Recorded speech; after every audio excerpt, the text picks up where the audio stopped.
Another crazy day at International Fight Week today. I guess before we talk about the things that did happen, can you kind of maybe update us on what didn't happen with the main event? What happened with Amanda Nunes? Walk us through the whole process and just kind of can you give us the latest on her condition? So after the weigh-ins yesterday, she weighed in, she made weight.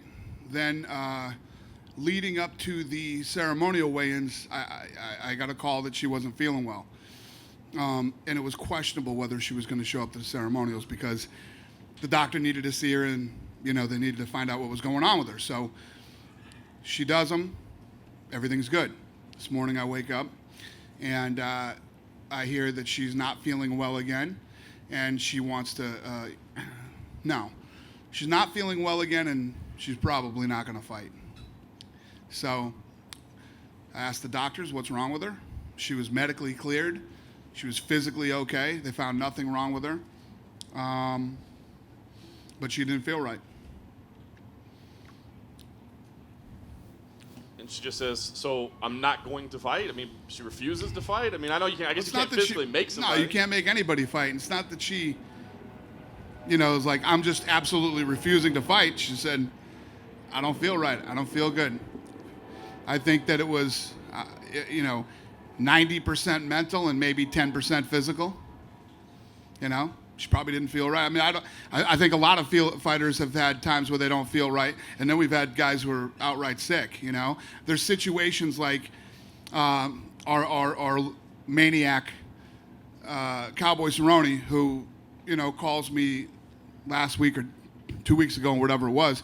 He's got staph infection in his knee, and he pulled his groin.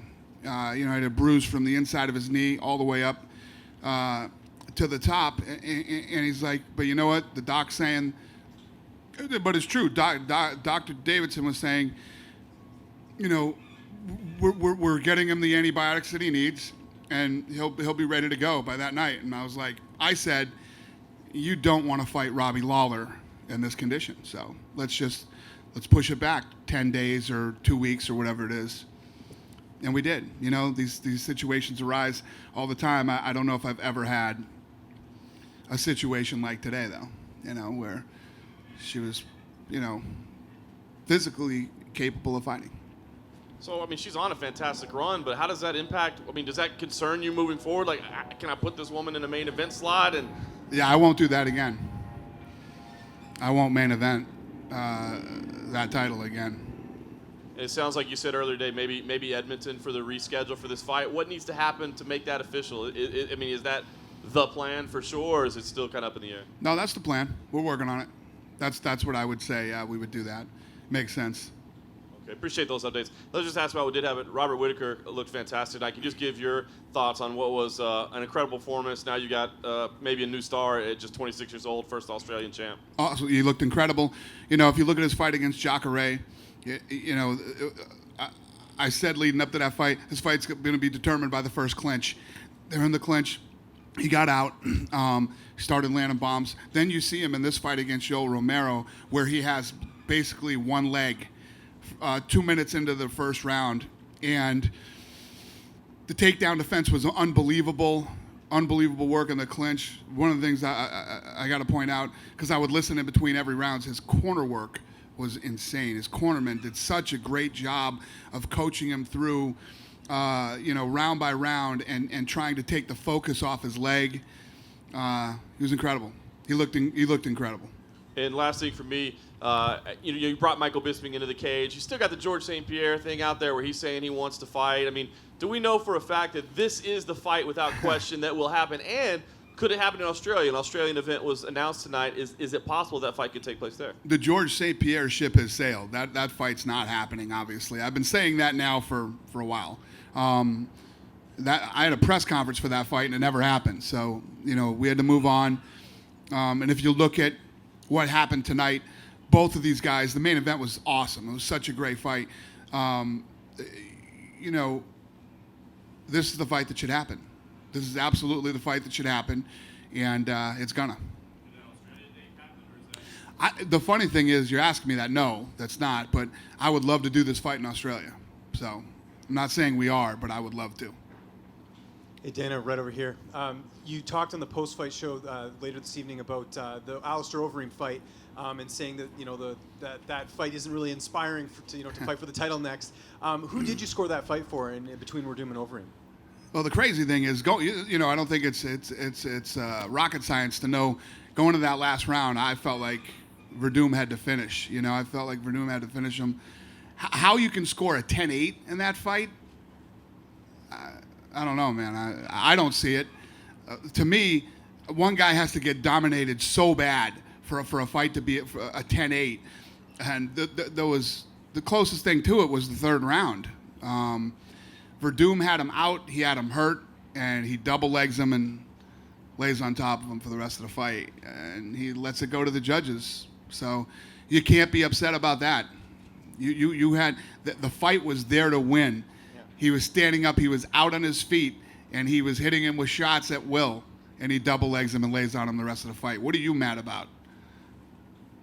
And the Francis Ngannou Junior Dos Santos fight, is it safe to say if Ngannou wins that, he'll fight Stipe next?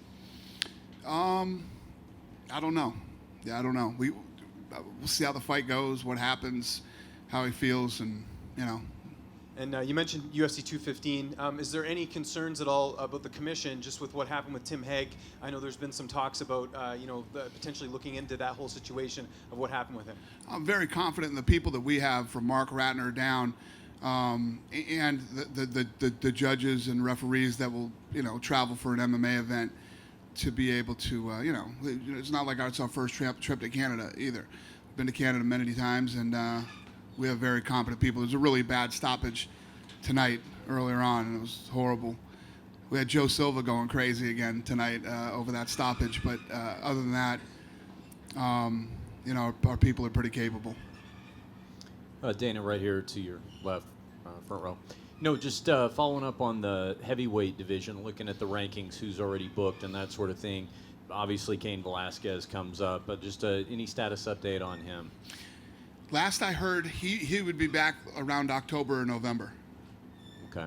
So that would possibly put him in the conversation about the winner of Ngannou, Dos Santos, and that sort of thing. Definitely. Okay. Also, just since we have you here, going back to last night, the debut of Justin Gaethje, the fight of the night.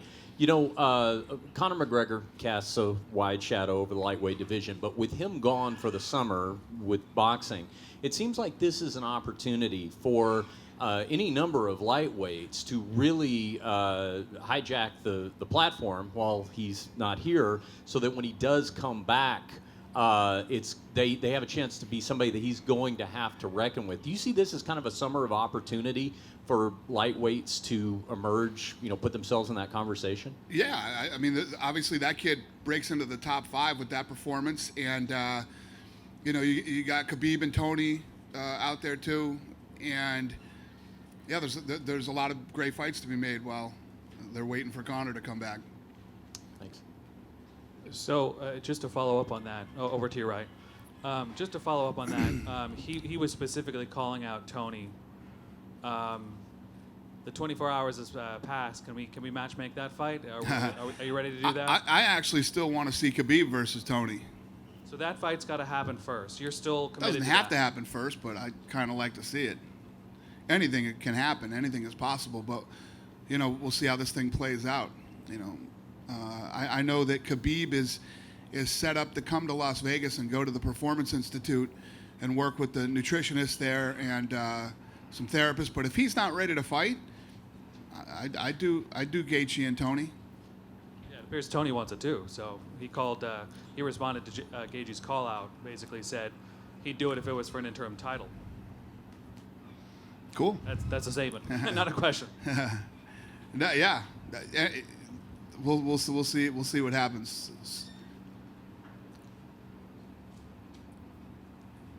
Hey Dana, I just wanted to ask you. A couple people asked me about Amanda and your decision, or not your decision, but since she didn't fight and Dr. Davison cleared her, did you consider stripping her of the title at all? Was that ever a factor?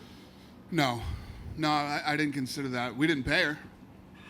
Right. And just, how do you deal with those kind of situations when, you've had it before, like when you're going through it, to strip the fighter or not to strip the fighter? Like, what's the thought process? How do you work through that? When you're going through stripping a fighter? Yeah, because she basically, she's cleared to fight, so the doctor's saying she's healthy enough, and then she says, I don't want to fight. Like, so I'm not trying to be harsh because I think I think hey, you did the right thing. That's a great question. It's a great question, and we've never seen anything like this from her before. There's no pattern of her refusing to fight somebody, or those are the type of situations. I mean, where I'll read something where a guy says, "Yeah, I refuse to fight this guy." I'll tell you, it just happened with DJ. We have a fight for this guy. It's for his chance to break the record. Is a very credible guy that wants to fight him. The guy's cutting weight, getting ready, and all this stuff, and he's absolutely refusing to fight him. So that's when I sit there and start going, well, first of all, you're the pound for pound best fighter in the world, number one. Number two, you're on X amount of defenses, and you're absolutely refusing to fight somebody. When there's a pattern of that, then I start looking at stripping a guy. Just to ask you one question about Whitaker. I mean, the journey that he was on, here was a guy that lost 2 in a row after he got into the UFC, seemed kind of adrift. Can you kind of comment a little bit about how he was able to turn his game around? And there have been few UFC fighters that have improved as dramatically as he has in a very short period of time. Yeah, no, Whitaker, I mean, the guy looked absolutely incredible. Like I said, his takedown defense against guys like Jacare and tonight against Romero is unbelievable, especially looking, when you look at, he was really injured in that first round. His leg was completely jacked up, and the performance he had tonight was incredible. He looked unbelievable. At 26, you say, what's this guy going to look like when he's 29? And he's got a really good team around him, too, so very impressive. Hey, Dana, over here. Shevchenko's team told me that they were offered Edmonton tonight and accepted, and now they're waiting for Amanda. Is that accurate? Yes, I know that both camps were offered Edmonton. I don't know where we are on it, though. Amanda. I don't know who is accepted or who hasn't, or if the fight is made. I don't know. What do you make of Travis Brown? 4 in a row now, and doesn't seem like the same kind of fighter. Yeah, it's crazy. Travis Brown was one of those guys, right before I would say the Bigfoot fight. Even the Bigfoot fight, he got injured. He blew his hamstring or something weird happened to him in that fight. Guy looked like he was going to be a world champion. It's just, this is one of those sports, you never know. One minute you're absolutely unbeatable and unstoppable, and the next minute you can't win a fight. Do you think that he'll stick around? I think that Travis should retire. Okay. Have you told him that? I have not. Okay. Did you have a chance to talk to Cyborg? I did not. Will you unblock her on Instagram? She's bothered by this. She's bothered by what? That you blocked her on Instagram. She brought this up today. What the fuck? She said that. Where's my phone? Give me my phone. Why would I block her on Instagram? That's craziness. She's following the wrong Dana White. I'm going to look at this right now. Okay. Can I ask you a question while you do that? Yep. Or do you want to focus on that? No, I can multitask. Okay. I thought the UFC 214 promo, the second one that aired, I think right before the main event, yeah, was the best and most honest promo in UFC history. Thank you. Particularly we because of the story of John Jones and not shying away from it. Was that something that you had to sit down and talk, like, how much of this are we going to tell? How much are we going to peel back the curtain here? Because you don't often see that before a fight of this. No, I think that. Listen, if a guy, all right, what is her Instagram account? Maybe I can't do this by myself. Chris Cyborg, just one word, no H in Chris. Chris Cyborg MMA? No. But if you blocked her, you may not see her come up. Why the fuck would I block Chris Cyborg? Listen, we've done some stupid things over the last couple of years with the website and all kinds of other stuff. But why would I go out and just block her? Because I don't want her seeing the stuff that I'm posting. While you're at it, could you unblock me too? No, I'm blocking Okay, you. all right. You're staying blocked. But so if I blocked her, it won't pop up? No. Yeah, it should still pop up, right? Are our social media people here? Chris Cyborg UFC, Chris Cyborg FC.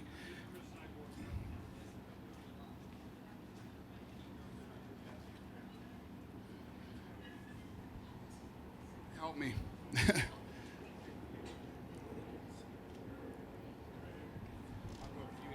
Okay. I did not block Chris Cyborg. Okay. That's weird. Anyway. The promo. So the promo, yeah. So listen, if a guy makes a mistake and has one, I mean, this is years, and this is like John Jones. You know, he's gonna go all the beef between him and Cormier, and when you think about it, this is only the second fight between these two. It's crazy. I think that you can't honestly, talk about this fight without telling the story, and that's the whole story. And at the very end of the promo, you see John is reading something that Cormier had written, and he's like, "I'm a good person. You're a bad person. You're a this, and I'm a that." And he goes through this whole thing, and he basically ends it with, "I have to win this fight. I have to get my life back." So John Jones is being about as honest as John Jones can be too. So it just, all of that put together is what makes it one of the greatest promos we've ever done. And last one for me. The press tour starts next week for Mayweather and McGregor. What is your role? Starts tomorrow for me. Well, okay. So what is your role in all of this? I don't know. Like, are you, You going know. to be at the press conference? Yeah, I'll be at all of them. I'm going on the whole tour. The way that this thing's laying out, this is Lene and Mayweather's team are putting this thing together, and I think it's going to be a hybrid of the boxing press conferences and UFC press I don't know. I think it's going to be more like a boxing press conference than it is our press conferences. You know how mine are. No bullshit. We walk in and we sit down and we, what's up? Who has the first question? And we get it rolling. I think there's going to be a lot more bullshit in this one. But you'll be on the stage, like, as... What's that? Listen, I'm going to sit there with a mic, and when you ask me a question, I will answer it. I'm not going to get up and give any speeches or do any, anything like that. I think Connor and I will come in. Connor and I will sit down, and we'll answer questions when asked questions. I think that the rest of the people that are going to come in, I think there's going to be a lot of people that come in and talk, and a lot of speeches. Ellerby asked if he could come to the fight. He wanted to bring his daughter and wanted to come, and I thought that was great. Yeah. No meetings. Everything's done. The business is pretty much handled. There's stuff that pops up left and right. This thing has really been smooth and has gone really well. Dana over here. You said on the conference call that if y'all didn't have the press conference set up already happened by fight week, that we were going to be in trouble. So are we in trouble? I'm sorry, what did I say? That we didn't have the press conference by fight week, we'd be in trouble. By International Fight Week? Yeah. Yeah. Well, what happened was we started to sit down and look at it. First of all, you got my schedule, you got Connor and Floyd's schedule, and other people that were involved. And it made more sense to do it after International Fight Week. I mean, I wasn't even in town until last Wednesday, and it's the way that it worked out. We're going on this thing. Staples Center is sold out. By sold out, I mean they did tickets. There's no more seats left. Barclays sold out. We had to get a bigger venue in Toronto, and we're doing Wembley in England. It's going to be crazy. Are you going to make Conor get there on time? Because Floyd comes an hour and a half late to press conferences. It's going to be a fucking shit show. You know that. Absolute shit show. So, I don't know, man. It's going to be crazy. And switching gears back to MMA, what did Valentina get compensated for today? What did Valentina get compensated? Yeah, did she get paid? I think she got $70,000. And what do you think about Anthony Pettis? he looked like Anthony Pettis tonight, man. He looked incredible, especially against such a tough, durable grinder like Jim Miller. And last but not least, everybody talk about Justin Gaethje. What do you think about Kevin Lee and Gaethje in Detroit? Yeah, the thing that's great in that division right now is there's a lot of possibilities. There's a lot of possibilities. So, like I said, I personally would like to do Khabib and Tony. See what's going on with Khabib. See when he's going to be ready, and if he's not ready, then we'll move with one of these other fights. Dana, going back to Nunes, was it a weight cut issue? Do you know? Was what a weight? I'm over here on the Amanda? Yeah. Nunes. No. Not a weight cut issue. No. I'm not saying that she might not have been affected by the weight cut, but she was healthy. It does seem like a lot of weight cutting things have kind of messed up cards for you guys lately. It's Is true. that something that you guys want to address? Obviously, CSAC is kind of addressing it, but anything that you guys can do? Well, weight cutting's always been a problem, and it always will be. But the Performance Institute's going to help a lot of that. Really, really is. And just last thing, Jess Guy was here ready to fight last night. Was there any consideration to have her come in and fight Valentina tonight? No, she, when you get somebody who's she's prepared mentally and physically for the fight that night, and the fight doesn't happen, usually puts these fighters in it. So who knows what she did that night, or where she went, or what the deal was. Plus, the reality is that there was, the champ was not hurt. She's not hurt. It's not something that's going to keep her out for months. So you just, like Cerrone and Lawler, you just push it back and try to make the fight another time. It's the thing. It's what makes the most sense. It's like Joanna Jędrzejczyk was like terrorizing me to make this fight for her tonight, but you can't do it. It's too hard to do. You can't make a fight in hours. Plus the medicals that she would have needed to go through, and it's tough to do.